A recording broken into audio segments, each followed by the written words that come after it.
রং খেলার দুপুরে মর্মান্তিক পথ দুর্ঘটনায় মৃত্যু দাদু এবং নাতনির।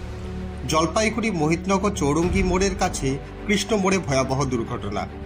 জলপাইগুড়ি মেডিকেল কলেজ ও হাসপাতালের অধীন সুপার স্পেশালিটি হাসপাতালে দাদু এবং নাতনিকে গুরুতর আহত অবস্থায় নিয়ে আসা হলে কর্তব্যরত চিকিৎসক তাদের মৃত বলে ঘোষণা করেন।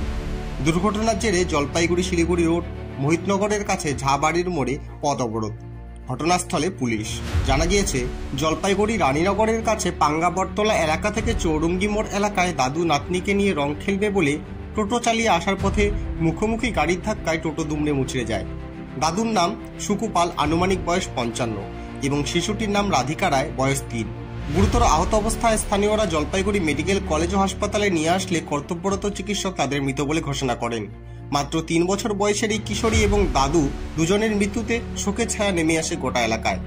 অভিযোগ, 4 চাকা একটি পণ্যবাহী গাড়ির সাথে টোটোর মুখোমুখি সংঘর্ষ হয়।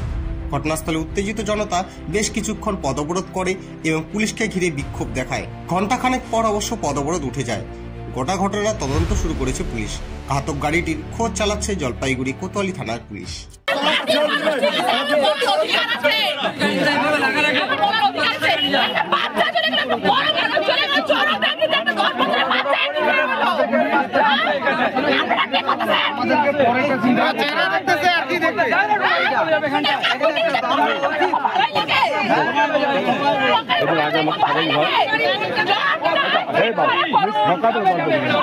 আমার নাম জয়পাল। ঘটনাটা আমি যখন ওখানে গেলাম চৌরঙ্গি মোড়ে খেলতেছিলাম আর কি, রং খেলতে আসতেছিলাম, তো তখনই সাথে অ্যাক্সিডেন্টটা হয়। অ্যাক্সিডেন্টটা হওয়ার পরে তো সবাই লোকজন মানে কেউ সাহায্য করতে চাচ্ছে না। যখন আমরা গেলাম টোটো নিয়ে আসতেছি, বাচ্চাটাকে বাঁচাতে পারলাম না। এটাই জীবনে দুঃখ হয়ে গেছে। ওই একজন টোটোওয়ালা আসতেছিল, সঙ্গে ওনার নাতি ছিল।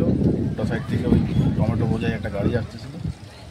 চৌরঙ্গি মোড়ের কাছাকাছি ওই অ্যাক্সিডেন্টটা হয়, স্পট ডেড হয় উনি টোটোওয়ালা। বাচ্চাটা হসপিটালে নিয়ে আসার পরে আমি পরে বডি তুলে হাসপাতালে এসেছি। বাচ্চাটাও এক্সপায়ার। অবরোধ সেই অর্থে ছিল না, ওখানকার লোকাল পাবলিক যথেষ্ট কোঅপারেটিভ ছিল। অবরোধ তবু আমাদের বড় সাহেব আসছিল, ডিএসপি সাহেব, সাব ইন্সপেক্টর সুব্রত ঘোষ, কোতোয়ালি।